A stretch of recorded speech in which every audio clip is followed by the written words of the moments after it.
I'm Jackie.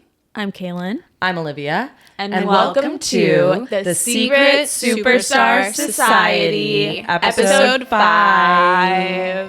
Woo! Oh my god. I almost did just maybe show my vagina, but...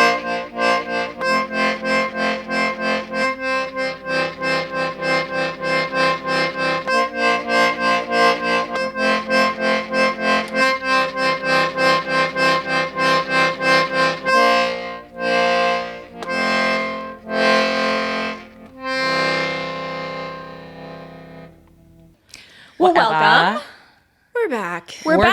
back. And you may have noticed that some things have changed. Oh, I completely forgot. But I think we're going to have to maybe I address think we it. should address it. Do you want to take this, Diva? Yeah, sure. So basically, our beautiful studio, which we built for like months in a fugue state in my garage,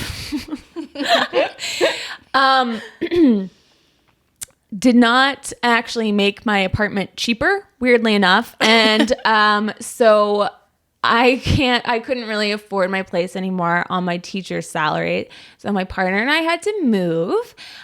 So we unfortunately had to say goodbye to our very, very beautiful, wonderful set. But we're here. We have a new setup. We have the sign. We have us. We have chairs. We have chairs, We which is do. way That's better. actually We used to huge. sit on the floor. Yeah, no. And that was bad. Be in Uncomfortable. pretty excruciating pain by the end of every episode.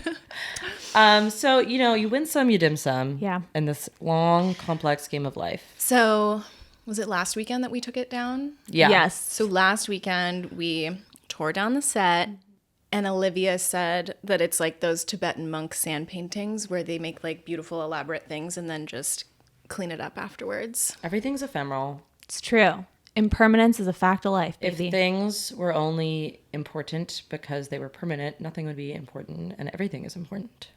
And everything is impermanent. And And nothing is important. all right, ladies, how we doing? Lighty. Ladies, how we feeling tonight? Feeling pretty good. Yeah. Yeah. I'm feeling happy to be doing this again. I know, me too. too. I feel really happy to be back. I feel like so much time has passed because it has. We did an event. We did. We did a lovely event. We had people come to a gorgeous park and we did crafts, and then we made calls to our representatives, and it was just So delightful. fun. It was It was lovely. just really, really fun. And we want to keep doing more events like that, and even better. So and we bigger. want to thank the people that came. Since it was our first event, we didn't have like the most massive turnout, but Big it was- shout out to Gailey, Jordan, Allison, Russell, so, end of list, and the rest. end of list, and us, and ourselves, and the hawk guy. oh Yep, yeah, the falcon. There was a The guy falconer. teaching falconry in the park. Yes. To exactly the group of people you would expect to be learning falconry in the park. There was a guy wearing a full leather Yeah. suit. I felt it was his birthday, and I think felt it was. that he had dressed up that way for his birthday, was which I really loved. very hot that day, though. Yeah, it was. Well, that's commitment. That's It how is. it's going to be me tomorrow at Respect. the Renaissance Fair. Oh, that's tomorrow. Yeah. Where you're going to be a pirate at the Renaissance Everybody's Fair. on my goddamn ass and jock, in the words of Bethany Frankel, about dressing as a pirate for the Renaissance Fair, but a lot of people are doing it. In fact, another guy I'm going with is also dressing as a pirate. And I'm going on a party bus there, by the way. You're the history teacher. Yeah. That's true. And I know nothing. there's no historical accuracy in the Renaissance Fair because people dress in medieval outfits for the Renaissance Fair, and the Renaissance period occurred after the medieval period. I like how you Don't- say medieval. I know, it's weird. What? Medieval. It's like how my dad says human instead of human. Medieval. Medieval? I don't know Medieval. what's right. What did I say? You're say- putting the emphasis on the D. You're doing like M Medieval. apostrophe Medieval. devil. Medieval. It's like Medieval. how Moira milady. Rose would for sure say medieval. She and I have some what? similar speaking Moira patterns. Rose. Medieval. Positively medieval. Yeah. Yeah. No. Yeah. And I'm going with a guy that I went on. We've all loved and lost in the time since we've last recorded. It's true. Trying to think of what I've loved and lost. Also, 1 second, going back to the Unemployment. the Ren Didn't love it. Fair for 1 second. Aren't there also like elves Yeah, by the way, and fairies. stuff? Yeah. So I can't be a GD pirate. That probably did exist in the Renaissance period. Or Yeah, you can be a pirate. I'm gonna Google it after this. It's totally okay. Yeah, I'm going with a guy that I went on a date with whose grandfather was a Nazi and who I made out with in the Golden Nugget Casino in Vegas. The date didn't go well. I'm not just going with him. I'm going with like 30 people, but he will be amongst them. But I made out in the Golden Nugget Casino in Vegas, which is where, iconically, Tom Sandoval made out with Ariana when he was dating Kristen. So that's a big thing that's been on my It's plate. a really big storied thing. hall. Yeah. It was awesome. Well, something that I've been up to while we were away is that besides moving, I got into grad school. Woo! I'm going to be a therapist. Hell yeah. So watch out, everyone's brains. And that's kind of about it. It's kind of all that's going on. That's a pretty huge thing. Moving and applying to and getting into grad school. That's are really big all things. I've been up to besides paying taxes. Yeah. Did you Your do that? mom Which I came? unfortunately did. Me too. My mom came to visit. That was lovely. And I met her when I had just peed all over my own dress. Yes, this is true. This is exactly how this happened. You should maybe elaborate Well, I get a text from Olivia that's just like, help. if you want. I mean, it might have said something else, but it was literally like, it was either I did something so fucking stupid, which actually I think that's what it was.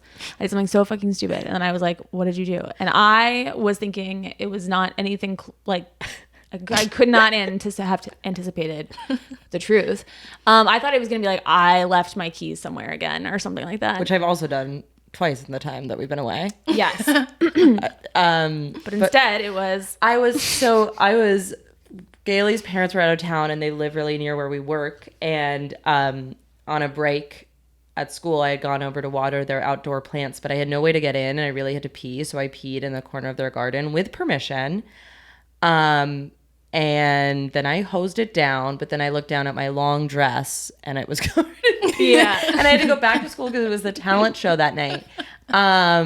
So I really quickly went over to Kaylin's house, who also lives in the area, forgetting that her mother had just gotten off a plane. yes. And I opened the door and lovely woman, and I was very accepting of me being covered in pee. And then it was also accepting of me taking off all my clothes in front of her and putting them in the dryer. That's an incredible introduction to Olivia. Well, yeah. Well, and it's very apt, I think. And you know what? Mom, I hope you don't mind me saying this woman is no stranger to being covered in her own pee. So I think it was a bonding moment, really. Ever intrigued by what I hear about Tracy. Well, you know, my sister's head was like really big. Yeah. And so my mom just Mother of three. Mother of Mother of three. three. Yeah. That's all you need to know. Giving Enough birth. said. God. Enough said. So my Enough mom said. just like always growing up was like, we were on the verge of a pee emergency, like at all times. Same. And we would just have to like stop. Me and Avery would like have to go into TJ Maxx and buy her a new pair of pants or something. That has happened a lot. She's going to love this. Yeah, she was probably the best mom I could have done that with. I don't think if this roles were reversed and it was my mom and you covered in pee, like, Oh my God, I would be so scared for that to be the way that I met your mom. yeah, I don't know how she would have handled it. I think she ultimately would have been nice about it, but I don't think she would have been as nice as Tracy. Like I said, she can relate. Yeah, my mom's not a big peer, That makes sense with everything else that I know about but her. she's a lovely woman, and I love her. In spite of that, she's lovely. In spite of not really peeing herself in public that much, she's still lovely. Jackie got a jorb. I got a jorb. Yeah. Jorky got a jorb. Tell us about it, Dorky. Yeah, so I think it was the last episode that we aired. I was Oh, coming out as wanting a job, as my Yes. sister said. And I got one. I keep saying there's like a very, very small chance that it could fall through because as part of it, I have to get credentialed with a major hospital. And that's a whole thing, but it should be fine. And I'm not really worried. So Yeah. I mean, you already signed the papers. Yeah. What can you do? sign the can you do? paperwork. And yeah, so it's a company that works with schools and hospitals to provide online therapy to teens. And I love working with teens, and I love being remote. Do teens really need therapy, or are they all kind of fine? Yeah, they're very They all seem kind of fine to me. They're very sane demographic. The ones I work with. Yeah. Oh my God. No, they're batshit crazy, and that's what I like about them, kind of. Yeah. Especially this job is mild to moderate presenting problems. Oh, fabo. Which is, I'm really excited about Yeah. that. Because I worked at a teen crisis hotline, and that was really scary. That was intense. Yeah. I have to say, I'm really proud of my MBFG. Well, first of all, MBFG, my best friend Gailey, got engaged to MBFG's GFS. My best friend Yeah, I Gailey's got it. girlfriend MBFG, Sammy. But now it's MBFG's FF. Oh, wait, FS. I can't do it. I'm dyslexic. My best friend Gailey's fiance, Sammy. Anyway, whatever. And I'm really proud of her because she's been working really hard at this new job at an outpatient treatment center. And I think it's been like really difficult in many ways. And she's been handling it really well. So shout out to her. And I finally got to meet her at our event. Oh, yeah. And it was the best. And I love her. And And you're going to be maid of honor at her wedding. I would never dream of such a thing, but I don't know. Our podcast would fall apart without her, I think. I mean, she's really important. She's really important to the pod. She's really important to the pod because also she's really important to like the backbone of my life. So I don't know if it would function the same way without her, emotionally or literally in many ways. All right, should we do the tagline or say what this podcast is? Sure. Secret Superstar Society is an interactive podcast and community for people struggling with their creativity and their creative output, and really just anyone struggling with recovery and breaking negative patterns, replacing them with ones that make you feel happier and like you're living closer to your values. Yeah, And it's really about friendship. and fun. Exactly. So basically, in the previous episode, we will have given the audience an assignment, some sort of creative or whatever therapeutic kind of deal, and they do it. They submit their, what they've made or their notes about what they've made to us, and then we do it on the episode, and then we talk about everything, and then we assign another activity, and the cycle repeats. The activity we assigned last time was a little thing you might know called Body talk. body talk. I was going to So- call it Let's Get Physical. Same song. In this activity, what we asked the audience to do was set a timer for 3 minutes and then also record themselves, not video, just audio, while they enact 3 minutes of continuous moving and also stream of consciousness talking. Yeah. And we got some submissions. We Thank you, did. Thank you, everybody. everyone. So we're very excited to discuss.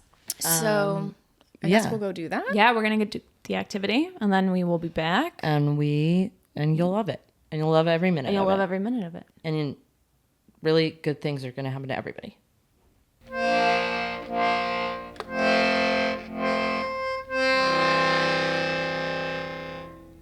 We're back.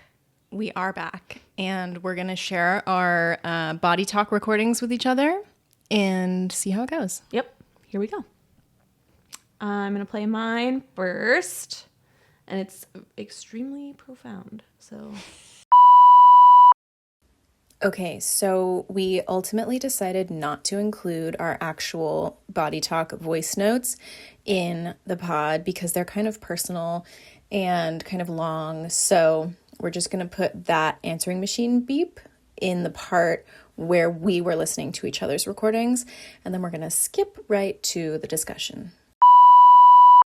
How did it feel to do? well, for me, movement is always kind of difficult. And I don't think that I have like a super strong or like supportive or even like kind relationship with my body. And a lot of times, like when I do something like this, I just am like trying to stretch things out that hurt. Like that's what continuous movement kind of automatically looks like for me, is pain relief. And so in that way, you know, it felt a little robotic. I was trying to like make my words kind of match up with my movements in some ways. So I started really trying to pay attention to my surroundings and like what was going on in the backyard, which is where I did that. And maybe some like let my body move in the ways that I saw some of the things in the backyard moving. Which felt good, but like ultimately this is kind of why I think this is a really good exercise. Like ultimately it's like that felt pretty uncomfortable. You felt uncomfortable doing it? Yeah. What felt uncomfortable about it? Just like the accessing different parts of your body? Well, I think I am a cerebral person. And so I am like more so focused on what am I supposed to be saying right now than like what's going on in the body. Like I can feel sensations in the body, obviously, but I think I'm like, when there's a talking and moving component, I am more focused on talking. Mm-hmm. Yeah. Well, was part of the discomfort at all like thinking that you were going to share it or anything? Maybe, but I think it kind of felt, yeah, maybe, because the first time that I did this, I've done this before because this is an exercise that my therapist, my wonderful therapist, my wonderful therapist, Ariane McBean, she kind of gave this to me as an activity one week. And I feel like the first couple times that I've done this, it was a lot. Yeah, I guess I let my internal monologue take over, which is like not cute and not something that like, so maybe that's what it was. Maybe it was just like, I can't really let the internal monologue take over because I am going to be sharing this with people. Oh, that's interesting. You're saying like you more so let it take over? For sure, because no one was going to listen to it. My therapist wasn't even going to listen to it. The monologue of just sort of the thoughts that we say to ourselves. Yeah, which for me is a lot of like, oh my God, what the fuck is wrong with me? Like that kind of stuff. And I just, you know, I don't even think I was like conscious of it, but I for sure probably went into that being like, don't do that. Mm-hmm. Yeah. I did a little bit of that in my first one and just went with it. I did a pretty good job of like telling myself that I had privacy to the point that now I'm like, How does it feel like in your body? Like, I guess because this is like a creativity podcast, like where do you feel like your stuff with your body, like, and you're the like maybe disconnect or the pain that you are connected to within your body, where does that like come into creative stuff for you? Where does it like impact your relationship with your creativity? I mean, I think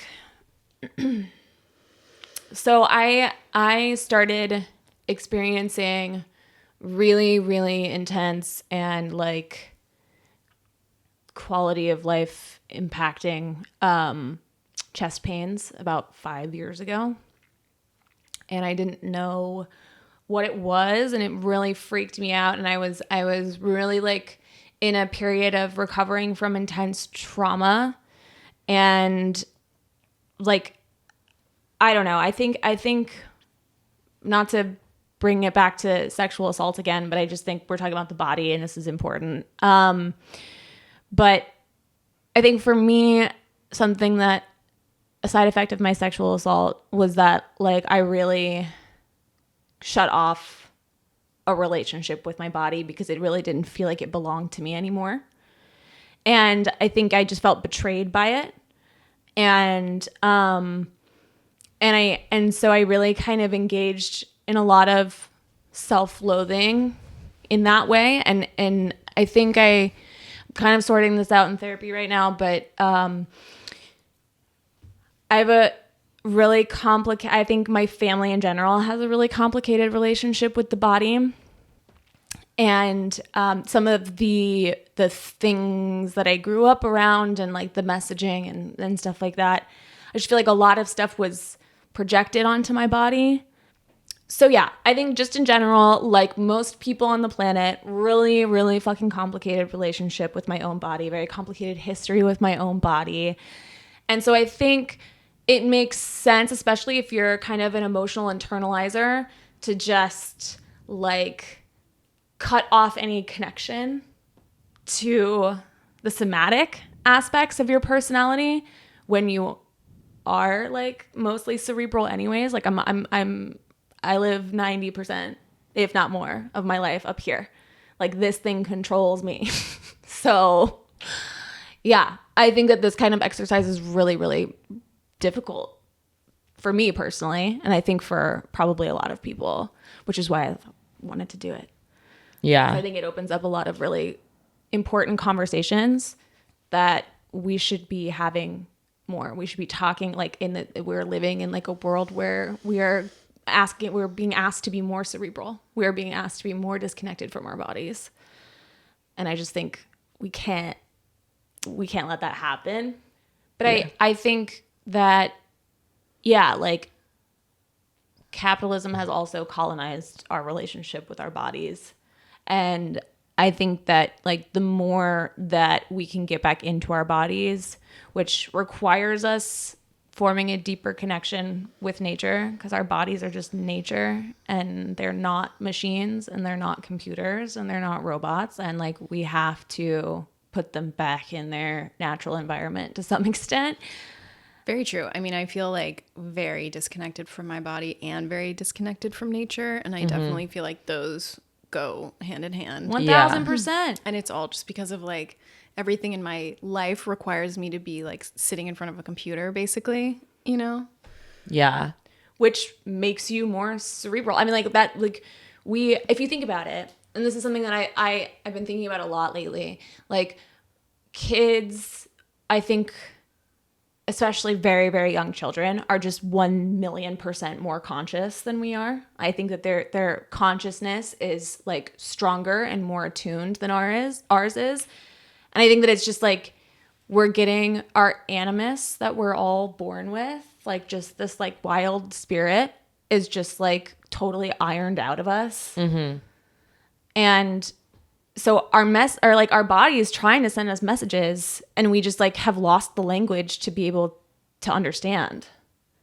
Yeah. At least that's how I feel about my body. You just ignore it for so long that you just don't hear it anymore and then you don't know how to access it. Or you go through something really traumatic and your body is dysregulated and so you don't even know when to trust yourself because you're like, well, I always feel like hypervigilant. Exactly. Whatever, yeah. And survival like feels so, I don't know, it feels also so cerebral, even though it's like your body that goes into survival mode. It's like a part of surviving is like disconnecting and then like going into your brain and trying to like control everything through like thinking about it, which like takes you away from your body. And it's also like bodies are interesting because as like locus of control or like lack of control, because it's like it is. I don't know. This has been like something that I've thought about for a lot of my life is like how much control we get to have over our bodies, like, and any given like minute to minute or like year to year. You know what I mean? We have some similar things that we talked about in my in your recording. In my recording. Me too. Should I do mine? Yeah. Mm-hmm. Okay. Yeah, it's so funny. Mine is like.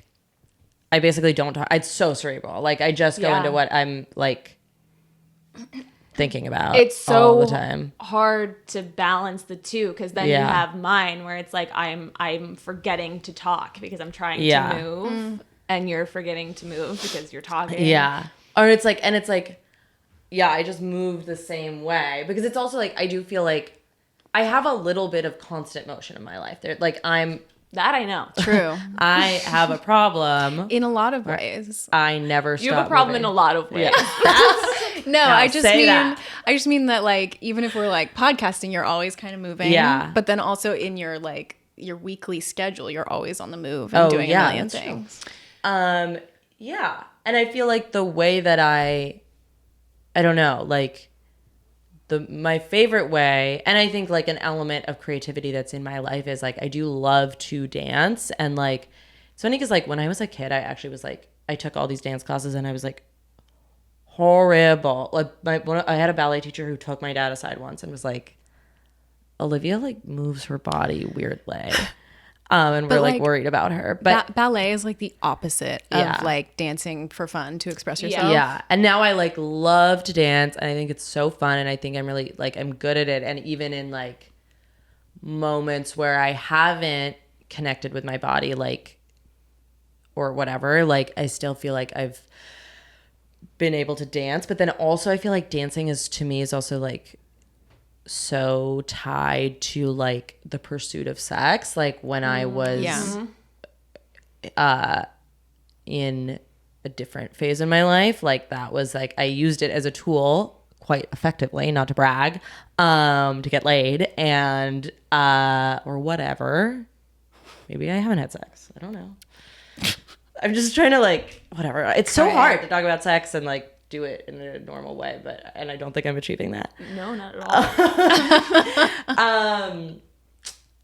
Yeah, so I don't know. It's this I think I'm really trying to like and always trying to parse like my relationship with like my body, because it's just has been so much of my understanding of my body has been as like a sexual object. Like I developed really early and like then I was like very much I keep hitting it. I was very much using it as a tool. And then it's like also, I had experienced like a great deal of sexual trauma in different ways. And like, but it's interesting because it's like the two like sort of biggest pieces, like biggest of sexually traumatic events that happened to me. One I like was so interesting because it's like, I mean, it didn't make me go away from sex. It made me go further into sex, which is like, I think a classic thing, like trying to recreate the traumatic experience and have control over it. Which I tried to do, but also for one of them, it's like, I blocked it out of my mind. Like that, instead of going out of my body, I went out of my brain. Like, which is like, so like I live 100% of the time in my brain. There's never there hasn't been 1 second of my life where I haven't been having a thought. I don't know. It is just very difficult. I'm finding it really difficult to parse my relationship with like my body as it is, just the physical being that it is. My body as like a sexual, like a route to like sexuality, and like also my relationship with like being a woman and being an adult, which I feel like has been like, people are just basically addicted to telling me that I'm like not in my feminine energy and that I have masculine energy and I'm disconnected from my feminine energy. Really? Yeah. Having this thing where I'm like, feel like I'm becoming kind of like disgusting in my living habits. Like I'm not like cleaning my bathroom or any part of my house. And like, I'm making a lot of art about it, which is interesting, which is an interesting thing to do. And I have been bringing it up with my therapist, but is like not cleaning helping me very much. But I'm wondering if I'm sort of like forming this further and further protective, like sort of mold around myself, like protective thing around myself, where it's like I'm gaining weight and I'm like making my living place more and more uninhabitable for others. And like I'm wanting to like push farther and farther away from like physical intimacy. I think it's a very real thing that people do. Yeah, so it's just interesting what's been happening in my body. Fun stuff. So you're making art about not cleaning the bathroom? I'm something's intrigued. Really going wrong with me. Tell me more. Like, what are you drawing your dirty bathroom? Yep. I'm home at night not cleaning, drawing a picture of my dirty bathtub. That's incredible. Like It's if I were to just something. go into my kitchen and draw all the dishes in my sink that are built up, Yep. what does that do for you? Well, Scientists are working on figuring it out. That's fascinating. I love that though. I mean, I feel like it actually could be helpful, like especially if like for my something's wrong with me disease, which is OCD among other things. But I feel like maybe it would at least, you'd be like, okay, I am living in a mess, but instead of sitting here judging it, I'm trying to like reframe it Yeah. as something else. Well, I'm interacting with it. Exactly. It's like it's a scene that I'm trying to Does capture the intricacies of. motivate you more then to clean it or no? No. Okay. Because then I think also move further away from it as a real object because I'm seeing the visual representation of it. That's so interesting. Yeah. I feel I talked about this last time, but there are many things about adult life and having a physical body and whatever that I feel so far from being able to do that I'm like, I feel that I'm further and further like trapping myself in this world. And like when I was in active addiction, my bathroom was clean and normal. Like, Interesting. yeah. I'm actually, when I'm happy, I'm much less clean than when I'm depressed. It would be kind of a fun activity actually to like, the activity is like draw or depict something in your life that is like a mess that you need to deal with or Yeah. something. You know? Yeah, I'm having fun doing it. Yeah. Cool. Do you want to do yours? Sure. So So, Jackie, what was the process like? I do this stuff a lot. I like talk to myself all the time. I'm like a journaler, but for the past few years, I've really just been like journaling out loud a ton. So that felt familiar. It was interesting doing it while stretching, but I actually I think it took me out of my usual blah, blah, blah, blah, blah, blah, blah, blah, blah. You know? totally. Like usually I'm just like, I can go on for truly an hour, just like stream of consciousness talking about whatever. But I wasn't as talkative in that recording because I just like really needed to stretch. yeah. But, you know, I talked about like some body image stuff that came up immediately, which is not surprising that like the second I check in to my physical body, that stuff comes up. But I think it was interesting that like in between kind of talking about the negative relationship that you were having with your body, you were responding in real time to things that you were stretching out and being like, oh my God, this feels so good. And so it actually was kind of interesting to see that like the words that were coming out of your mouth about the body image stuff didn't align at all with like the sensations and like the joy and the sensations that you were feeling in the moment. Well, that actually makes a lot of sense because that was kind of what I was experiencing was like, you know, when like you work out for like a week and you just expect to look completely different. Yeah. Do you know what I mean? Theoretically, Like, Yes, theoretically, yes. like I'm like, oh, I've been to like 8 Pilates classes, so I must be like physically completely different because Right. I feel Yes. physically completely Yes. different. And so that was what I kind of experienced, like seeing myself on camera for the first time since exercising for the past month. I was like, oh, I look the same, you know?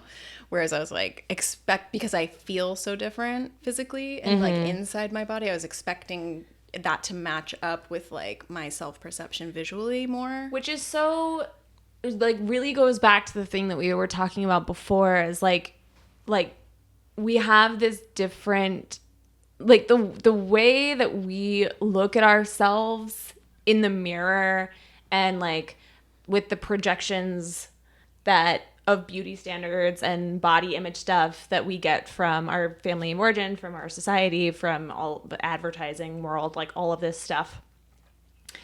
It's like no one ever talks about the gift and the joy of like feeling good. Yeah. And it shouldn't, you know, like it's so interesting to me that we let that kind of take over when like we feel, even when we feel good in our bodies. Yeah. Well, it's so present with us. Like, I don't know, like some of the thoughts I've been having about my body, I've had for like, you know, more than a decade. Yeah, like, same. so it's like, it's just like, and it's the thoughts, you know, that our mothers gave us, like, and our parents gave us. Like, it's like your negative thoughts about your body are such part of your, or at least for me, in some ways, are so part of my like neuro pathways that it's like, that's what my body is to me, or it has been in the past, not all the time now, but like the body is what you don't like about the body. So true. And I feel like a lot of times if I like am feeling bad about how I look physically, I will let that keep me from moving, you know? Like that's a big part of why I don't like dancing and lots of like physical things, you know? Wait, can I ask a question? Yeah. Do you dance when you're alone? Like in the house? Well, Like when you clean or listen to music? Or every now whatever? and then, but what I've realized recently is that like even just having a little bit more muscle like I do right now because of having worked out for the past month, Yeah. dancing is way more fun. Because I feel like I have more control over my body. Yeah. Because like I've been such a noodle recently Yeah, without I muscle. totally know what that feels that like if I do try to dance, I'm like, that's not like what I meant to do. Yeah. You know? Yeah, That's yeah. not how I want that to look. And it's because I didn't have the muscle to control it. You so- know? I've so been there. Yeah. So I've been dancing a little bit more and feeling like, oh my God, if I like keep going to, you know, Pilates, then maybe eventually I'll like want to go to a dance class or want to go rollerblading or roller skating or ice skating and all these things that like I've always wanted to do, but literally just felt like weren't possible kind of, Yeah. you know? Yeah. So I don't know. There's something really kind of healing for me about using my body to do something that feels good, even if it's just Pilates, which I'm really enjoying, you know, but it's just like, it's creating different neural pathways, like you said, of like my relationship with my body. Yeah. You know, Well, it's like, oh, I can be strong. I can be flexible. Feeling strong, I think, is like, it's not something that we necessarily place value on for women, but like feeling strong is such an incredibly joyful and powerful feeling to me. I'm kind of obsessed with it right Me now. too. Like I'm obsessed with getting it always. a little taste of it, I'm like, this is what I want, you know? And not just because like I want to look different.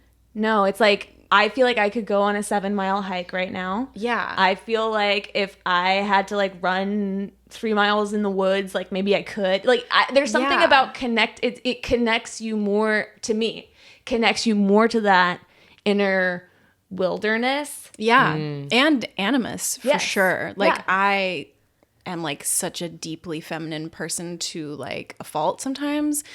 I mean, we're using such like binary language, but I just like I can be, you know, passive and soft and sensitive and emotional and have like zero like warrior spirit basically. You know, like fighting or martial arts or anything like that never appeals to me in any way. But tapping into being strong is like shifting that a little bit. It's bringing that animus online a little bit, which I need. I need more balance, I think. Yeah. I've been trying to figure out why I don't like, while you guys were talking, I was like thinking about myself. And I was thinking about, well, I was just like, why don't I feel the same thing? Like the same desire, the same draw to be like strong or whatever. And I think it's because I've always, which is like, I think some of the root of like what people call like fantasy addiction or whatever. Like I've always had this like preoccupation with being rescued. I've had this desire to like be rescued by something external, which is like what I think like, yeah, having like external process addiction is a lot of ways is like, I want something to take me away from the situation that I'm in. Right. So learned helplessness keeps you in that role. Yeah. And so it's like, and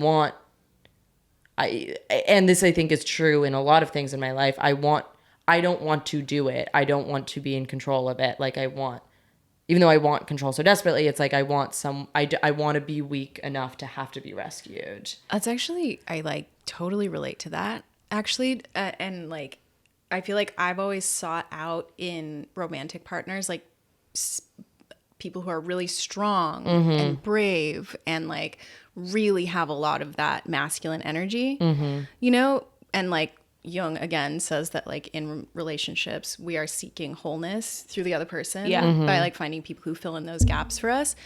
But like I think I much more so need to develop that balance internally.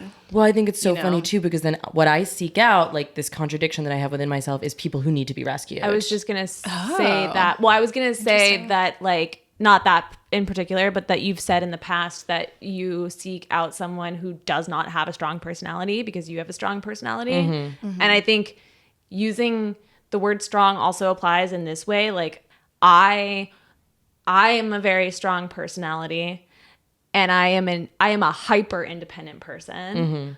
So I relate to this in terms of I'm a woman and I understand the dynamic entirely. But like in my own life, I have taken the opposite tack and been like, I need to be so strong that no one ever needs to help me with anything. And then inside I'm just like, someone help me. Yeah. Someone take care of me for a second. It's opposite sides of the same coin, where it's like, yeah, like always it's like, I want someone to take care of me. And so like you were like fighting against it, and I was like, I'm going to go so far. Well, but I was also fighting against it too, because I was like, I was like, yeah, even though this is not what I want, it's the only thing I feel like kind of capable of doing is like emotionally caring for others, and like sort of a fear of being emotionally cared for myself in some ways. Yeah, totally relate to that.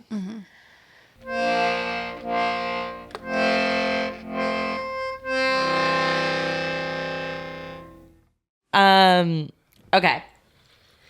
SAR. We just listened to everyone's submissions. Thank you, And everybody. Yeah, thank you, everyone. Thank you. And I am personally feeling really inspired by them. And I know that kind of a common theme throughout a lot of everyone's experiences was like, maybe this is kind of uncomfortable, or this feels like counterintuitive to my regular nature, or this feels like maybe too tapped in with my thoughts and my body, and I'm uncomfortable and I kind of want this to be over, which we all anticipated. Yeah. And honestly, like same. It's like everyone has a complicated relationship with their body. Like, which is dodoy, but also at the same time, it's like that is it feels so good. It's kind of like a 12-step room. It's like you always feel like, oh my God, what's wrong with me? And we are kind of navel gazy, as Jordan was saying. By the way, Jordan, loved your submission. Girl after my own heart. You barely talked about your body. But yeah, I think like it just really you can like get into this mode where you feel like, oh, there's something wrong with me. I'm dysfunctional. I'm whatever. And then to hear other people say very similar, if not exactly the same things to themselves that you are saying to yourself is like incredibly validating. Normalizing. Yeah. It was funny too, because it was like when we say like I don't know if anybody really talked about like insecurities about their bodies that they had, but it was like the problem of like connecting to the body.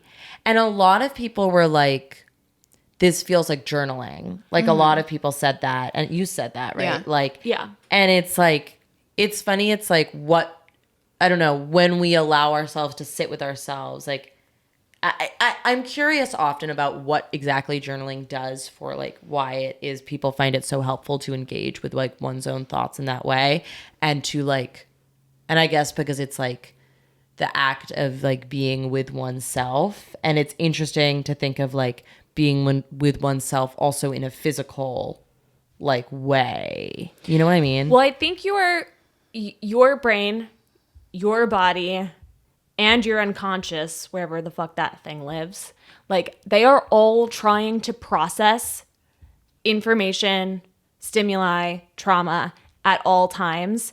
And we, a lot of times, I think, turn off the valve and are like, I don't want to process. Like, I can't. To process means that I would have to feel, and I don't want to do that. That's incredibly excruciatingly uncomfortable. And I don't know. I just, to me, this is kind of like fostering this connection with your body is very uncomfortable. It's like the same thing of like fostering a relationship with your brain where you are cognizant of the kinds of thoughts that you are having and why you are having them. Like, that's not comfortable. You are going to have to sit with some really hard truths about who you are as a person and like why you do the things that you do. But if you just like tap in, I think there's so many messages that are being sent. And it's kind of what I was saying earlier is like we've lost the language to be able to receive them and interpret them correctly, which is why like I was talking about the unconscious, because I think a lot of this stuff happens in dream life too. And we have severed our connection with dream life. Mm-hmm. And I think if you do take the time to like write down your dreams, or you're interested in your dreams, or you're actively trying to foster a connection with your dreams the same way that you do with your body and your brain, like actually your body and your like all of it follows these natural processes of problem solving that are like maybe not even visible. Innate. Yeah. Yeah. Just like how plants like grow towards the sun. Exactly. Yeah. I initially, like when we first talked about doing this activity, I had like avoidance come up about it because I am just aware that I'm really disconnected from my body. And I remember in therapy, my therapist would always be like, and where do you feel that in your body? Yeah. And you're like, And I'd be like, I have literally no clue. I know. I don't know what to tell you. But, you know, bringing all of this back to like our mission of figuring out what gets in the way for us creatively, this is a huge one for me. Yeah. Mm-hmm. And of course, it's the one that I want to like avoid and not even do the activity. Yeah. Totally. You know, but like I was saying earlier, like just moving my body more and exercising more this past month has opened up so many possibilities of doing creative things that I've always wanted to do, but felt like I couldn't do because I just felt so disconnected from my body and like not happy with my body or whatever. Like the idea of ice skating and roller skating and like dancing and making a music video and all these things.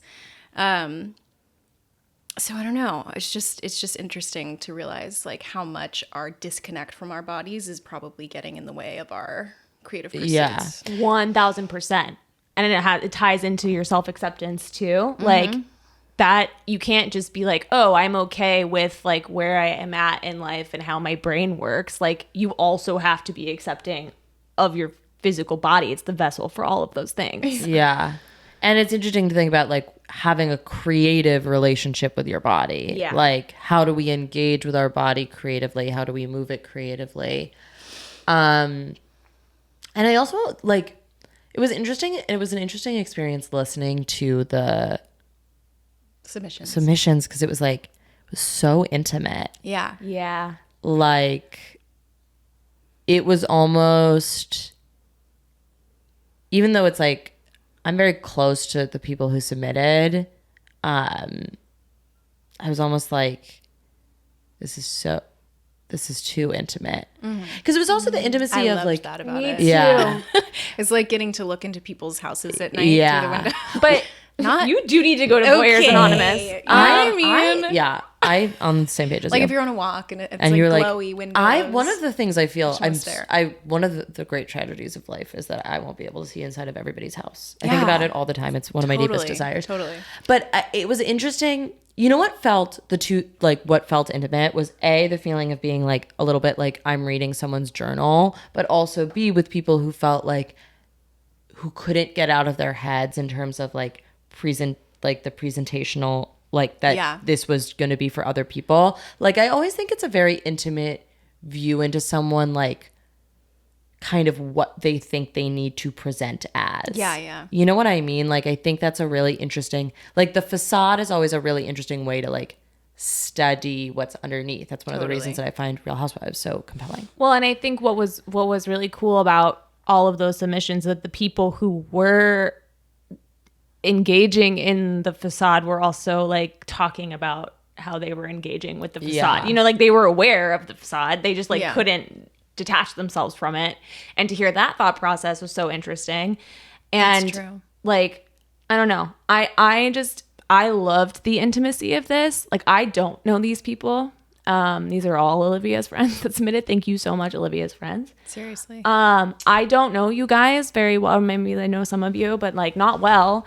And I feel so connected to them. And like, I feel that, like, to me, it's just kind of, it highlights a very universal theme in humanity, which is just, where do I put all of this worry? Where do I put this energy? Why does my body feel the way that it feels? What am I, everyone's looking at me. What am I supposed to give them?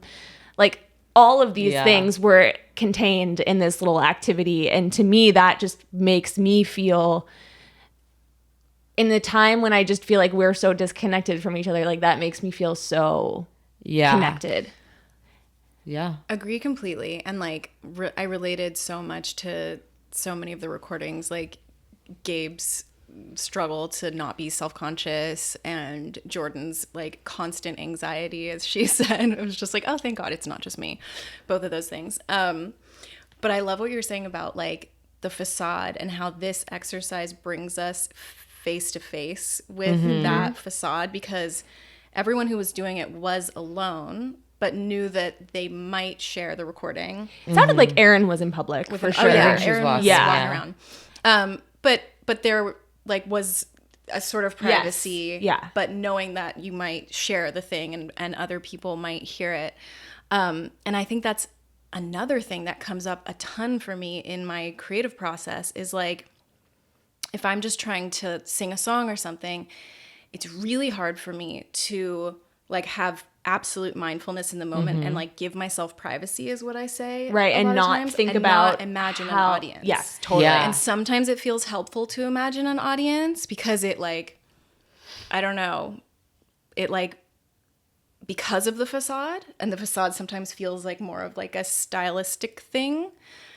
But sometimes I feel like the best stuff happens when you truly, truly are able to like give yourself privacy and forget that anyone's ever going to hear it or see it. But it's like nearly impossible, Yeah, I was talking to one of my students this week about journaling, and she was like, I had to stop journaling because I couldn't stop imagining what it would be like if someone was like reading them. And that's how I often how I like felt about journaling too. And even in the car, well, it's like, I mean, I think to like paraphrase Margaret Atwood, like, we are our own voyeur. Like, I think that's especially true for women, but it's like having someone watching you in your head is like so built in and can be so crushing and so limiting, because it's like but it's also just like an externalization of like, or a manifestation of like your own thoughts and judgments that you like bestow upon like either an imaginary or a real person that you put inside your head. And one thing I will say is I feel like I'm pretty damn good at, in journaling, giving myself full privacy and being like, I just have to imagine that no one will ever read this, or like before I die, I will redact. Burn it. Or something. Yeah.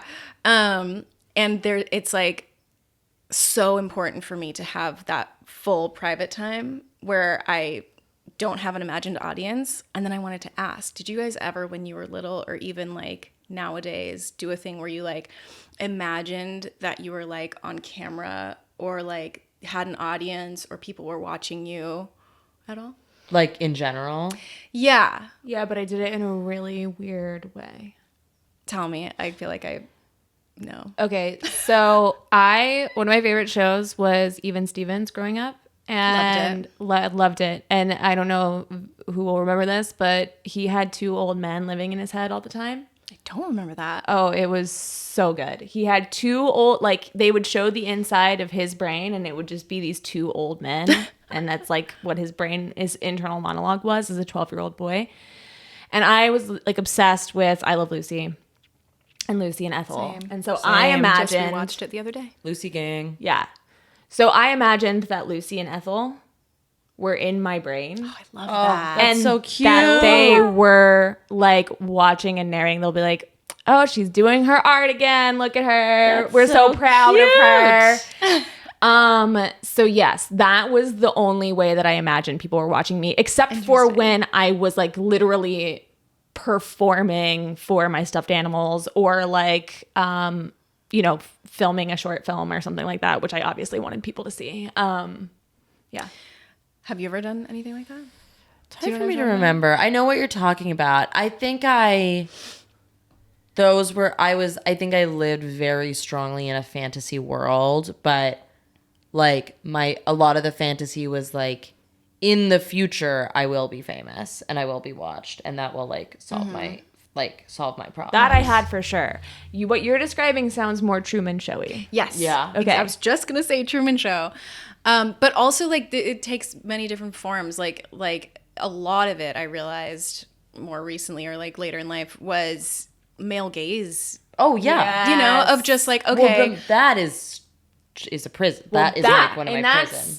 Different. Like I didn't imagine that when I was alone necessarily, but like, well, not That's like what I'm saying. not I like would. Yeah. not like in my most like private space, but I would certainly like imagine that people were looking at me that weren't looking at me when I was like in public. Yeah, that's true. I more so mean like, you know, whoever I like had a crush on at the time, whether it was someone in real life or usually it was like older male authority figures who were good at something that I wanted to be good at. So like, I don't know, it'd be like Conan O'Brien or like male comedians or musicians or whatever. And I would imagine them They were like a fly on the watching wall. me, going about my day, but like approving of me. Yeah.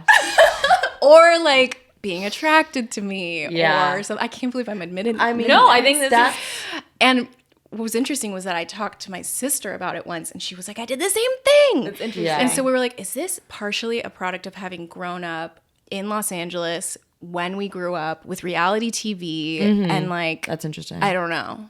Yeah, I mean that's like that Margaret Atwood quote, like male fantasies, like Yeah, we should read that quote. It's so good. yeah. I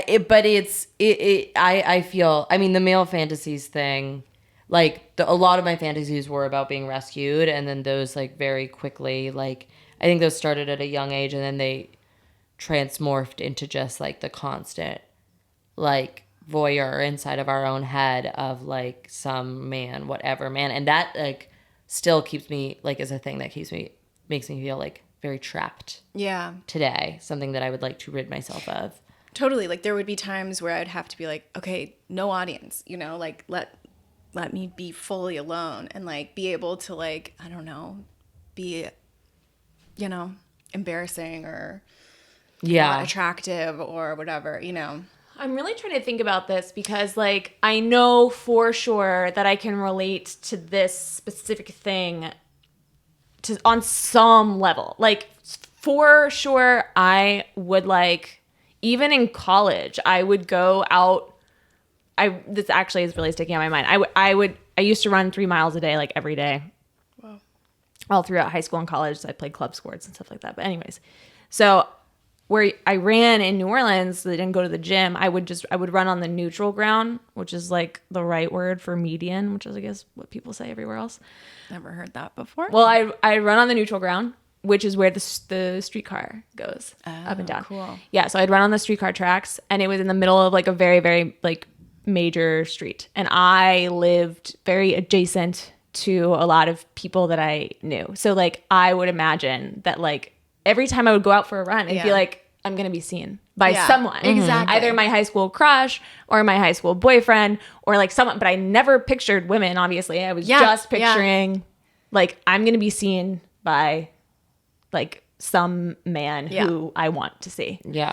That's my whole life. That's Yep. every day of my life. I know. Every day of my life, almost everywhere I go. That's how I feel. That is a prison. It's And I want you to be free. reduced for me. Oh, shoot me in the head. Like, since, I don't know. And fucking kill me. Take me out like a dog. I also know that you, if I may, have said that you do the same thing as me, where it's like I'm in my kitchen, I'm cooking, I am performing a cooking show. Oh, for sure. I'm So a what I was character, gonna I have say- accents. Yes. So this is what I was going to say is like, I can't, like that the man thing, I do so much less than I do like I am the star of my own show. Exactly. And I'm Same a thing, though. comedian and a singer and I'm a dancer. I'm like I for sure perform for an audience. I don't think it's men most of the time. Interesting. I also sometimes will just be like, if I'm feeling kind of like bored about my life, I'll be like, let me just imagine that like my life is a movie and I'm watching the movie of my life. Like, what would make it more interesting? How would That's I make it more interesting. of like a vibe or something? Oh, that's You know? interesting. For me, it's totally boredom too. Like I'll just like be in my house and I'll like start doing a character or something, and then I'll just do everything as that character. Yeah, same. Wow. Because I'm just like, how do I spice this up? But then like I spend my life trying to like avoid audience as much as possible in real life, you know? Right. Yeah. Like when I've aside from tried- this is the most like audience oriented thing I've ever done. I don't perform even though I've wanted to maybe at times. And you we know? talked about this a lot when we first started to hang out, because it's like we both were like bonded over having all these characters Yeah. that we do when we're alone and like not being able to talk in our regular Yeah. voices like to save our fucking lives. And and like when we were talking about like, oh, do you ever like film yours? Do you ever like do? And we was like, no. Like both of us were just like, I can't. I tried to start filming some of mine, and which I showed to you guys. They were great. And it was so much fun to do, but it still felt like no one besides people that I love very dearly and trust not to hurt me can see these. Yeah, that like really leaves a trail, you It's know? so funny because like I don't do that. Like when I'm alone, I'm just like thinking, like I'm just having a conversation with myself basically the whole but time. not out loud? Sometimes out loud, like Not as someone named Burley. no. Burley But I Bigorn. do really want an audience. Like I love audience. I want an audience. I like to perform, but it's like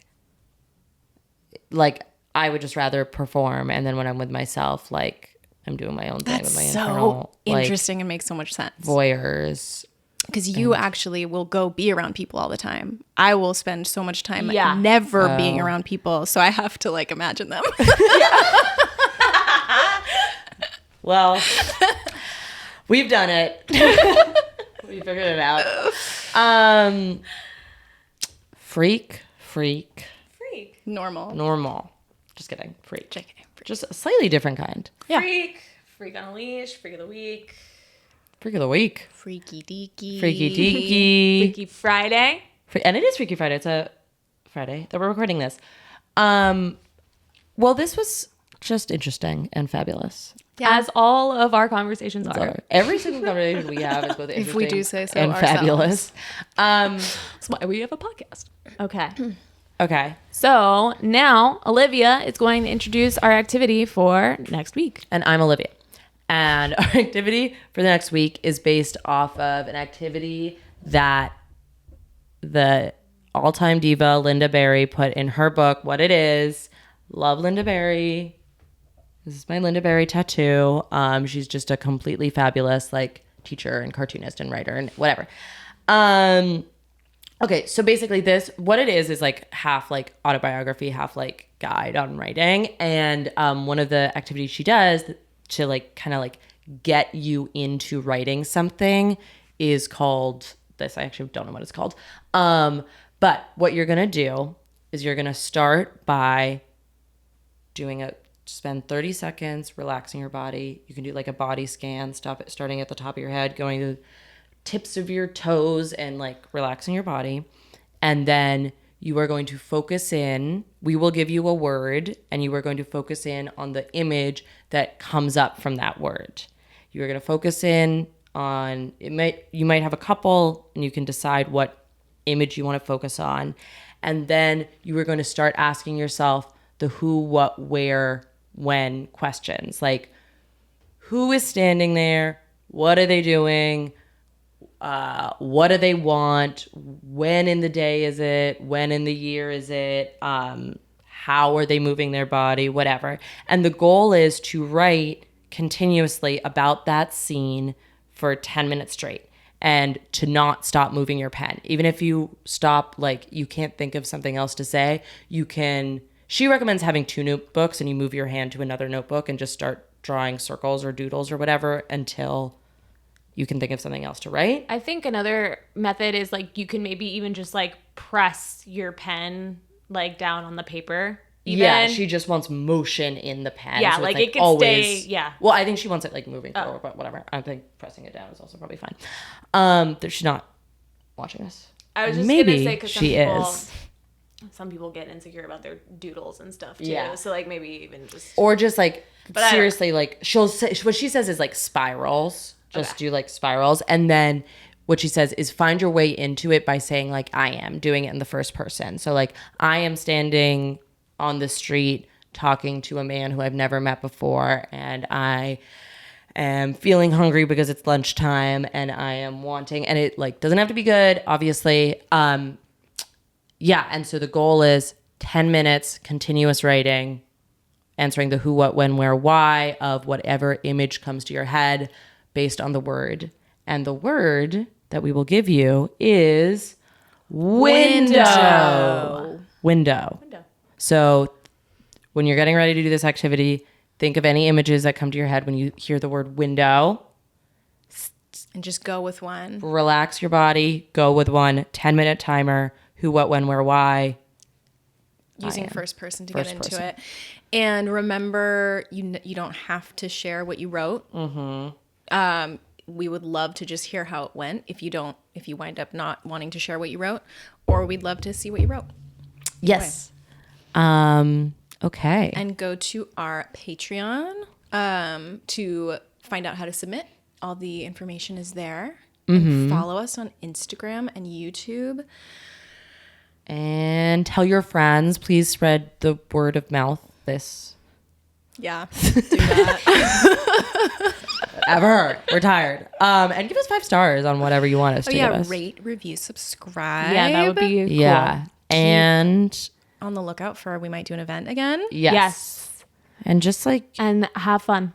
yeah, Have fun. Go outside. Be with people you love. Eat good food. Kiss someone on the mouth. Kiss a Don't do pig. anything we wouldn't do. Don't do anything we wouldn't do. I said that to someone about prom because it's this weekend. I was like, don't do anything I wouldn't do. Also, don't do any of the things, a lot of the things I would do. Like, don't believe. You got a lot of options there. Don't do anything that I've ever done.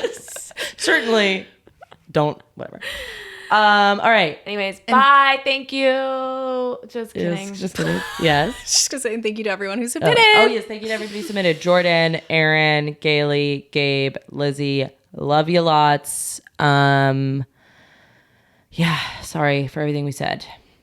We take it back. We take back everything we said. Love you. Okay, bye. Bye. Superstar.